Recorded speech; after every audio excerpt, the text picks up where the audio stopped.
Hello from the Northwoods.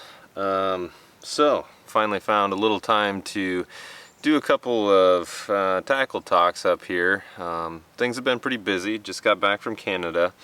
So yeah, I just had a little bit of time this afternoon and the cloud cover's okay, so it's not completely washing me out, although to be quite honest, I should probably be on the water given what happened yesterday afternoon, but we didn't really move too many fish this morning, so I wasn't feeling particularly inspired, which is good news for tackle talks. So I'm gonna go over today kind of the 5 baits that have been really working for me and working for me well so far this summer. You know, it's kind of all over the place, and you're gonna kind of see a theme with some of it, especially given the fact that most of the water I've fished has been somewhat clear. And yeah, so anyway, without too much introduction here, I'm just gonna kind of dive right in. Alright, number 1 on the list, the Chaos Tackle Medusa. This has been a staple in my boat the last couple of years and has put a lot of fish in the boat for me, both at home and in the Northwoods. This is the TA walleye color. This is one I've had a lot of luck on up here. They seem to really like the walleye patterns. I don't know if that's more of a sucker thing or more of just like they eat walleyes from time to time. I don't really know, but it's a good color and it works, especially in the clearer waters that I fish up here. Alright, moving on.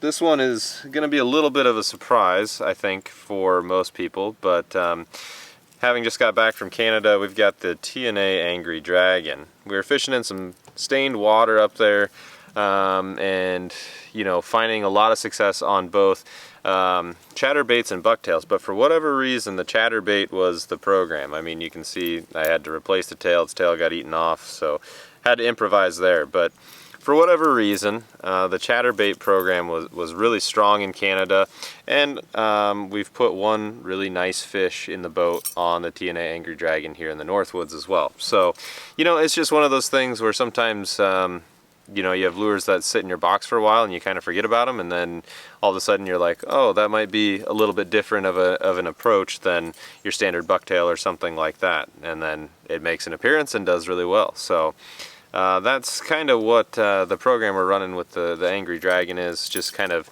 burning it through the weeds, usually shallow weeds, and just kind of hoping for a little bit different vibration to expose those fish to that they may not be quite as conditioned to, as far as like a lot of them hear bucktails very often. So moving on from that one, another bit of a surprise in the lineup is going to be the Helidog. I don't usually throw Musky Innovation stuff too much, but recently this one, I don't know why I picked it up yesterday. It caught 2 fish for me. I've had some success on them in the past, but for whatever reason I just decided to chuck it yesterday and it paid off. So hopefully we can keep the ball rolling there. I will say, you know, with the extra blade and stuff, they're not a ton of fun to throw for an extended period of time, but when the fish are munching it, it's hard to argue with it. But yeah, I mean, really nice natural color.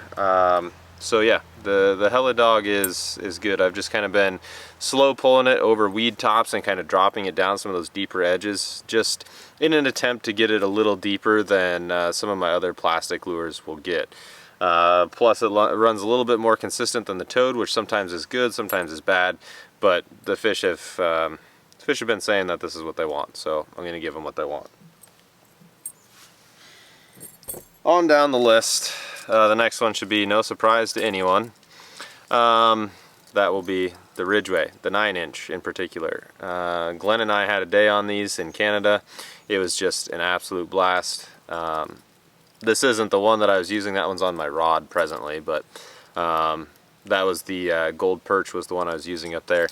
And oh my gosh, did it move fish. I mean, I caught 2, lost 1, and just, yeah, moved close to 30 fish that day on the Ridgeway that we saw and noticed. But clearly the fish were going on that lake. So, but this one does just fine. This was moving some fish for me in Canada as well. The night eye color, it's great. It's natural. It works everywhere. So yeah, that the Ridgeway is definitely a staple in my boat, and it always puts good fish, big fish in the bag. The cool thing about the Ridgeways too, that I've noticed fishing them in a lot of different places, is they have an ability to call up some of the biggest fish in the system. Whether that is like a 4-footer that we encounter in some of the Iowa lakes that we fish, or whether it's like a mid-40s fish in some of these Northwoods lakes that, you know, have good numbers but not a ton of big fish. And then even that lake in Canada, Glenn and I fished, getting a 46-incher. That's a pretty big fish, and for that lake that we were on, he said that that is one of the bigger ones that could potentially come out of there. So again, Ridgway is always a good one to have in the lineup. I appreciate Matt and the craftsmanship that he does, as well as putting big fish in the bag for me. All right, last but not least, and probably the biggest fish catcher so far this season for me would be the top line Dipstick XL. This thing has just been moving fish, calling fish up, catching fish, getting fish to bite in all the different places. This thing's got a foil pattern. It just is awesome.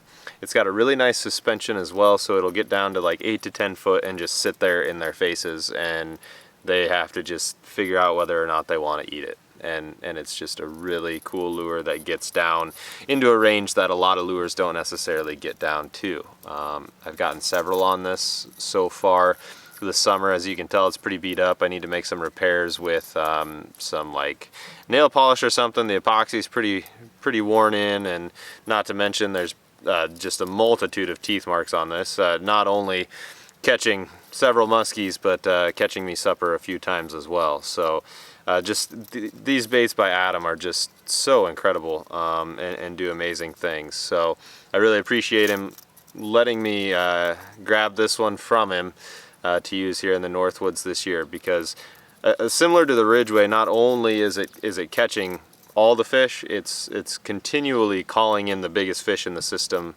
to it, which is not something that all lures will do on a regular basis. So again, super cool lure, super cool action. A lot of side to side down there, deep in the water, and then it just kind of sits in their face. So just a really cool lure. It's gonna wreck, I think, in the fall on some of my home waters. Anyway, that's about all I got for today's little talk about what's been working so far for me this summer. Probably hit one this fall again too, and just kind of go over some of the baits that have been really working for me. I know like some of these baits, like for example the Dipstick XL, not everybody has access to, and I'm sorry about that, but that's just kind of what's been working for me. So I figured I'd keep it real and kind of keep all of you at home in the loop as to what's working for me. And as always, appreciate every one of you checking out the tackle talks and responding to them, commenting on them. They're definitely worthwhile doing, especially given the engagement that I see from them. But with all that being said, I appreciate everybody watching. I appreciate all the people that help put lures in my hands and that I work with on a regular basis. And with all that being said, I'll catch you guys in the next one.